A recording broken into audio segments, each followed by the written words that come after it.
네, 공정위 카르텔 조사국장입니다. 빌트인 특판 가구 입찰 담합 제재건에 대해서 브리핑하겠습니다.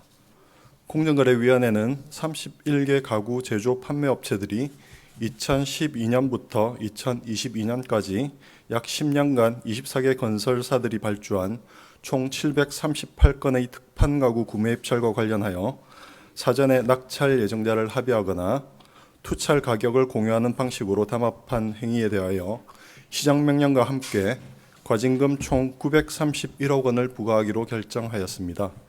보위반 31개 가구업체들 명단은 아래를 참조해 주시기 바랍니다. 보도자료 3쪽입니다. 먼저 이 사건 합의 대상인 특판 가구의 개념과 시장 현황에 대해 설명드리겠습니다.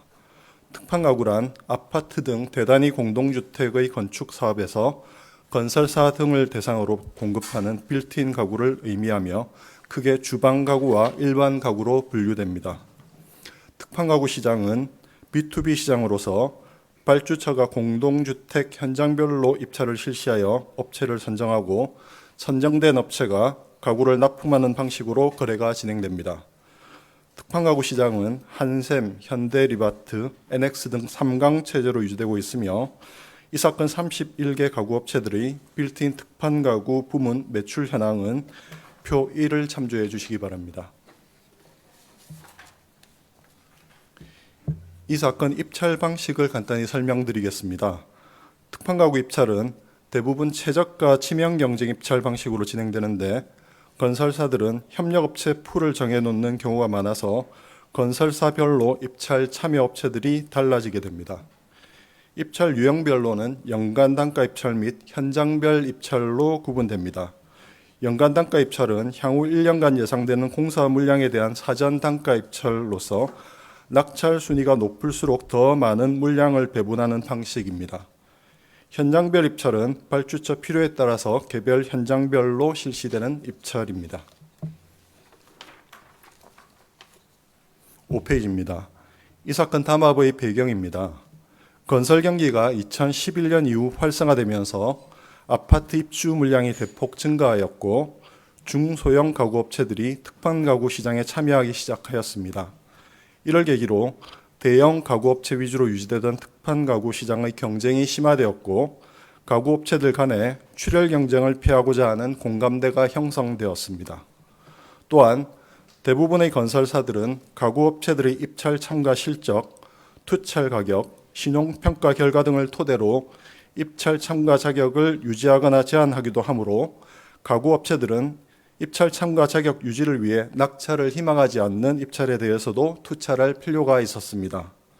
이에 따라 가구 업체들은 경쟁 심화로 인한 저가 수주 방지, 입찰 참가 자격 유지 등을 목적으로 이 사건 공동행위를 합의하고 실행하게 되었습니다. 자료 6쪽입니다. 법위반 내용입니다. 이 사건 31개 가구업체들은 2012년부터 2022년까지 24개 건설사들이 발주한 총 738건의 입찰에서 사전에 모임 또는 유선 연락 등을 통해 낙찰 예정자, 낙찰 순번 또는 입찰 가격 등을 합의하였습니다. 이 사건 발주처별 입찰 담합의 건수와 이에 참여한 피시민 수는 표 3과 같습니다. 예를 들면 순번 1을 보시면 발주처 HDC 현대산업개발이 발주한 총 104건의 입찰에서 14개 가구사들이 담합하여 관련 매출액은 2,189억 원 수준의 담합을 하였습니다. 전체 24개 발주처를 종합적으로 보시면 약 2조 원 수준의 관련 매출액이 나오고 있습니다. 먼저 낙찰 예정자, 낙찰 순번 합의의 경우 가구업체들은 주사위 굴리기, 제비 뽑기, 선영업업체 우대 등 발주 건설사별로 다양한 방식을 통해 낙찰 예정자 또는 낙찰 순위를 결정하였습니다. 7페이지 상단의 왼쪽 그림을 보시면 대우건설 발주건에서 낙찰 순위 합의를 보여주고 있는데 담합에 가담한 5개사는 주사위 2개를 굴려가지고 그 합계가 높은 업체 순서대로 연간 단가 입찰의 낙찰 순위를 결정하고 있음을 보여주고 있습니다. 또한 입찰이 예상되는 여러 현장을 묶어서 한꺼번에 낙찰 순번을 정하거나 개별 입찰건별로 낙찰 예정자를 정하기도 하였습니다. 오른쪽 그림을 보시면 GS건설 발주건에서 가구업체들이 해당 연도 예상 현장 목록을 만든 다음에 제비 뽑기를 통해서 낙찰 순번을 결정한 사례를 보여주고 있습니다. 이와 같이 합의된 낙찰 예정사는 견적서를 작성해서 들러리사에게 이메일 등을 통해 전달하고 들러리사는 수령한 견적 가격을 그대로 또는 상향 조정하여 투찰하는 방식으로 합의를 실행하였습니다. 입찰 가격 합의는 명시적인 낙찰 예정자 결정 없이 수주를 원하는 업체가 다른 경쟁 업체에게 고가 투찰을 요청하면서 견적서를 제공하거나 입찰 참가 자격 유지를 희망하는 업체가 낙찰 확률이 높은 업체에게 견적서를 요청하는 방식으로 합의가 이루어졌습니다. 이를 통해 견적서를 제공한 업체는 자신의 낙찰 확률을 높이거나 높은 순위를 확보할 수 있었고, 견적서를 제공받은 업체는 입찰 참가 자격 유지 목적을 달성할 수 있었습니다. 이 사건 적용 법조는 독점 규제 및 공정거래에 관한 법률 제40조 1항 8호 입찰 담합 규정입니다. 공정위는 31개 가구업체들에게 시정명령과 함께 과징금 총 931억 원을 부과하기로 결정하였습니다. 각 사업자별 과징금액은 표사를 참조해 주시기 바랍니다. 참고로 본 사건에 대해서는 검찰의 고발 요청에 따라 지난해 4월 8개 가구업체 및 12명의 전현직 임직원을 고발한 바 있으며 현재 형사재판이 진행 중에 있습니다. 이번 조치는 대다수 국민들의 주거공간인 아파트의 분양 원가 상승에 영향을 미칠 수 있는 빌트인 특판 가구 구매 입찰 담합을 제재한 사례라는 점에서 그 의미가 있습니다. 공정위는 이번 조치가 장기간에 걸쳐 전국적으로 광범위하게 지속되어 온 가구업계의 담합 관행을 근절함으로써 국민의 주거생활과 밀접한 특판 가구 시장에서의 경쟁을 회복하는 계기가 되기를 기대합니다. 앞으로도 공정위는 의식주 등 민생과 밀접한 분야에서 발생하는 담합에 대한 감시를 강화하여 기업 간 경쟁을 촉진하고 국민의 경제적 부담을 줄이기 위해 지속적으로 노력해 나갈 계획입니다. 감사합니다. 네, 질문 받겠습니다. 질문 있으신 기자님께서는 마이크를 이용해서 소속과 성명을 먼저 말씀해 주시기 바랍니다. 권영인 기자님. 예, 저 SBS 권영인입니다.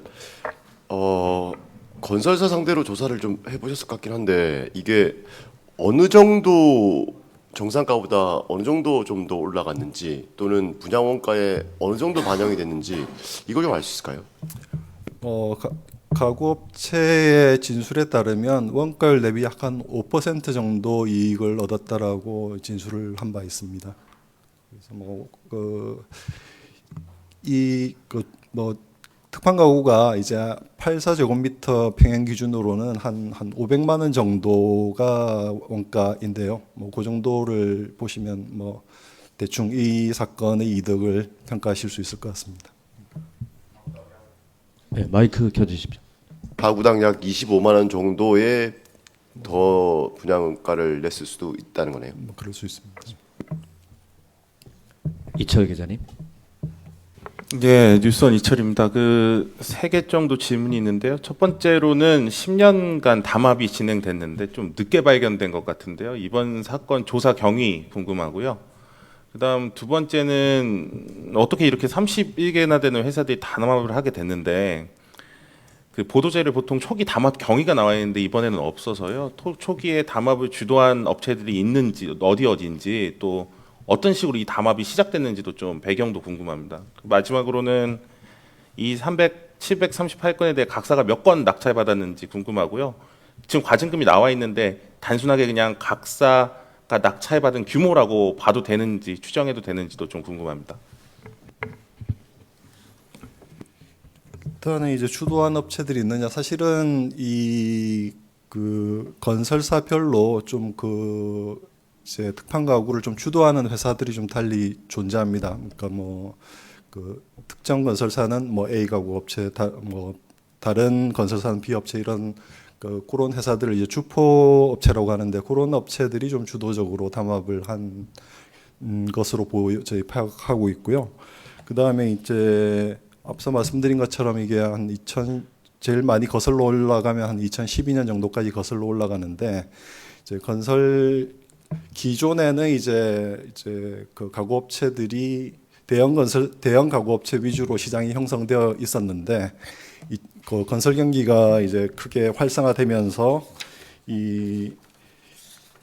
그 신규 가구업체들이 굉장히 많이 시장에 진입을 하게 됩니다. 그래서 뭐 가구업체가 이제 수백 개가 이제 그 난립하는 그런 상황이었는데 그렇게 이제 시장 상황이 전개되다 보니까 기존에 이제 있던 대형 가구업체들 위주로 저희가 담합이 진행된 것으로 그렇게 좀 파악을 하고 있습니다. 그리고 이제 낙찰받은 금액이 얼마냐라는, 그러니까 관련 매축 전체를 낙찰받은 규모로 볼 수 있느냐, 그 질문이셨던 것 같은데. 네, 과징금 액수가 다 다른데 이 각사 과징금 액수를 그냥 단순하게 낙찰액 규모에 비례한다고 봐도 되는 건지 수정해도 되는 건지도 좀 궁금합니다. 그러니까 사실 담합이 제가 설명드릴 때 낙찰 예정자하고 낙찰 순번 합의가 있다라고 말씀드렸고, 그 다음에 이제 입찰 가격 합의가 있다라고 말씀을 드렸는데, 사실 낙찰 예정자와 낙찰 순번 합의의 경우에는 거의 대부분 그 낙찰 예정자나 순번으로 정해진 업체들이 낙찰을 받았고요. 그 다음에 이제 입찰 가격 합의의 경우에는 이제 다른 제3의 업체가 낙찰 받은 경우도 있습니다. 이게 10년 동안 대부분의 대형 가구 회사들이 다 참여한 게로 보이는데 거의 뭐 업계 관행도 아니고 이건 그냥 당연한 그런 방식이었던 것 같거든요. 그러면 아파트에서 이들이 담합하지 않은 아파트도 있습니까? 웬만한 아파트는 다 했을 것 같은데 이건. 상당히 이제 뭐 광범위하게 이제 이 담합 관행이 있었다라는 게 이번 사건을 통해서 밝혀졌고요. 사실은 저희가 이번에 이제 24개 건설사 발주 건들을 이제 조치를 하게 된 건데 앞으로도 지금 한 70개 정도 건설사 발주의 이제 가구 건들을 지금 저희가 진행하고 있습니다. 그래서 업계에 굉장히 광범위한 관행으로 저희가 이번에 확인을 하게 된 것이고, 그래서 이번 조치들을 통해 가지고 가구업계의 이 담합 관행이 건절되는 큰 계기가 되리라고 저희 기대하고 있습니다. 혹시 그런 거 알 수 있을까요? 그러니까 이 24개 건설사의 아파트 발주건 중에 뭐 몇 퍼센트가 담합으로 확인이 되는 건지 담합을 안 할 이유가 없을 것 같거든요. 혹시 뭐 그 정도? 네. 비율까지 정확히 산정되지는 않고요. 다만 그 현장에 따라서는 합의가 되지 않아서 경쟁 입찰이 된 경우도 상당 부분 있긴 합니다. 예. 송병철 기자님. 네, 저 TV조선 송병철인데요. 이번 사건 이례적으로 검찰이 먼저 인지를 해서 수사를 하고 지금 오늘 공정위에서 제재를 발표했는데 지금 공판까지 진행되고 있더라고요. 그래서 검찰보다 좀 늦게 이걸 제재를 하게 돼서 아마 공정위로서는 좀 아쉬움도 있을 것 같은데, 이게 장기간 대규모로 이루어졌음에도 왜 공정위가 전형적인 담합 사건인데 공정위가 먼저 인지하지 못하고 검찰이 먼저 인지해서 수사까지 했었는지, 거기에 대해서 공정위가 자체적으로 뭐 원인 검토라든지 이런 걸 하셨었는지, 했다면 뭐 어떤 배경에서 그렇게 됐는지가 궁금하고, 간단한 건데 이거 검찰이 작년 4월에 브리핑했을 때는 이게 그 규모가 한 2조 3천억 정도로 된다고 했었는데 지금 그때보다는 금액이 좀 줄어서 어떤 기준에 따라 좀 다른 건지 궁금합니다. 사실은 뭐 인지 시점과 관련해서 검찰이 더 먼저 인지한 건 아니고 거의 비슷한 시기에 인지가 된 거는 맞고요. 그다음에 이제 저희가 이제 뭐 좀 더 시간이 더 많이 걸렸냐라는 취지의 질문이신데, 이제 그 행정 제재하고 이제 형사 제재의 차이점을 좀 이해를 하셔야 될 것 같습니다. 기본적으로 검찰에서는 이제 중대명백한 그 범죄 혐의를 위주로 이제 8개 업체를 기소를 한 것으로 저희가 파악을 하고 있는데요. 저희 행정 제재를 위해서는 담합에 참여한 주도업체뿐만 아니라 들러리 사업체들까지 다 확인을 해야 되고, 그 다음에 이제 관련 매출액이라든지 개별 그 입찰에서의 합의 참여자들 이런 것들을 다 일일이 확인해야 되는 과정들이 좀 필요합니다. 그래서 저희가 이 사건의 중대성을 감안을 해서 국내에 전담 TF를 꾸려서 최대한 신속하게 처리하기 위해서 노력했다라는 말씀을 드리고, 또 이제 공정위 결정의 경우에는 사실은 뭐 잘 아시겠지만 그 그 1심 법원의 결정에 준하는 성격이 있습니다. 그래서 지금 형사재판의 경우에는 아직 이제 1심 판결을 좀 앞두고 있는 측면이 있어서 공정위 제재가 아주 많이 늦다 이렇게 보기는 좀 어렵다는 말씀도 같이 좀 드립니다. 그리고 이제 규모 차이와 관련된 부분과 관련해서도 앞서 말씀드린 것처럼 저희가 이제 개별 합의별로 다 이제 꼼꼼히 다 확인을 해서 이게 이제 그 법상 합의에 우리 공정거래법에서 규율한 합의인지 여부를 면밀하게 좀 살피는 과정에서의 차이점들이 좀 있을 수 있다. 그런 말씀 같이 드리겠습니다. 네, 이철 기자님. 네, 한 가지만 더 여쭙겠습니다. 그 지금 24개, 20여 개 지금 업체에 대해 이제 그 건설사의 발주에 대해서 조사를 하셨는데 지금 조사 기간이 조금 궁금하고요. 여태까지 지금 24개 조사하는데 얼마 정도 걸렸는지 궁금하고 앞으로 70개가 더 남았다고 하셨지 않습니까? 그러니까 그거에 대해서 대략적으로 뭐 언제쯤이라는 결과가 나올 거라는 좀 예상 기간이 있는지도 좀 궁금합니다. 지금 저희가 아마 최초인지는 22년 4월에 한 걸로 돼 있고요. 그래서 뭐 지금 이제 24년이 한 2년 정도 소요가 된 상황이고요. 그다음에 70개 정도 남아 있는데 저희가 하여튼 뭐 최대한 이제 행정력을 모아서 뭐 올해 안에 처리될 수 있도록 최선을 다하겠습니다. 예.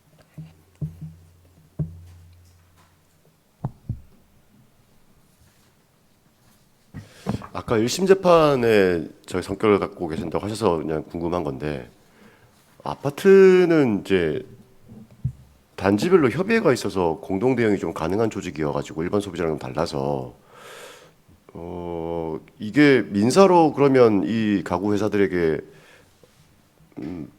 소송을 제기할 수도 있는 건가요, 그러면?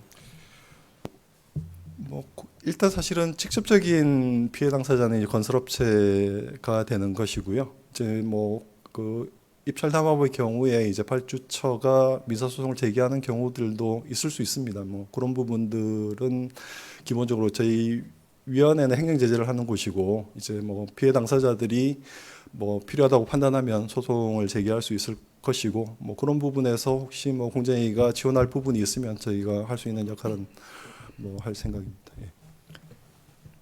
백승은 기자님 질문 있습니다. 네, 마이크 켜고 말씀해 주십시오. 네, 뉴스토마토 백승은입니다.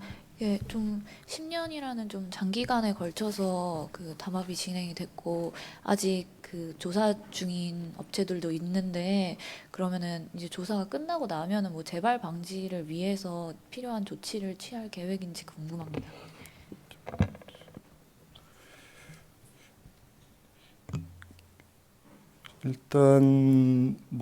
일단은 이제 지금 저희가 사건을 빨리 신속하게 처리하는 게 가장 중요한 과제라고 생각이 되고요. 그다음에 이제 이번 제재건을 통해서 사실은 가구업계들이 좀 많이 이제 이 담합의 그 어떤 담합이 얼마나 중대한 시장 경쟁 질서를 그 저해하는 행위인지를 많이 인지하게 됐을 것 같고 사실은 이 과징금이 굉장히 이제 그 업체들로 보면은 굉장히 중대한 제재를 받게 되는 거라서 앞으로 시장 관행이 우리 이번 조치를 통해서도 크게 바뀔 수 있지 않을까 그런 생각이 좀 들고요. 추가적으로 이제 뭐 제도 개선이 필요한 과제들이 있는지는 이제 저희가 일단 사건 처리를 하고 좀 더 살펴보도록 하겠습니다. 그러면 예전에는 뭐 사내 제재 의무화 뭐 이런 것도 검토하시고 그 담합 그 막기 위해서 이런 제도도 좀 도입했던 그 검토하셨던 걸로 아는데 그런 관련된 뭐 준비나 뭐 아니면 검토하고 있는 좀 제도가 있는지. 사실은 뭐 개별 기업들이 자신의 이제 그 공정거래 법규를 준수하기 위한 제도로 저희가 이제 그 운영하고 있는 꼭 담합에 한정된 건 아니지만 컴플라이언스 프로그램 같은 것들이 이제 있거든요. 이제 뭐 그런 것들이 좀 더 확산되기 위한 노력들은 저희가 하고 있고 그것과 관련된 법 제도는 지금 아마 개정이 돼서 지금 추진되고 있는 걸로 그렇게 알고 있습니다. 네, 엠바고 안내 말씀드리겠습니다. 배포된 보도 자료와 브리핑 내용은 이번 주 일요일 4월 7일 낮 12시부터 보도 가능합니다. 그리고 지명 기준으로는 다음 주 월요일 4월 8일 월요일 조감부터 가능합니다. 네, 질문 없으시면 이상으로 브리핑을 마치겠습니다. 네, 감사합니다.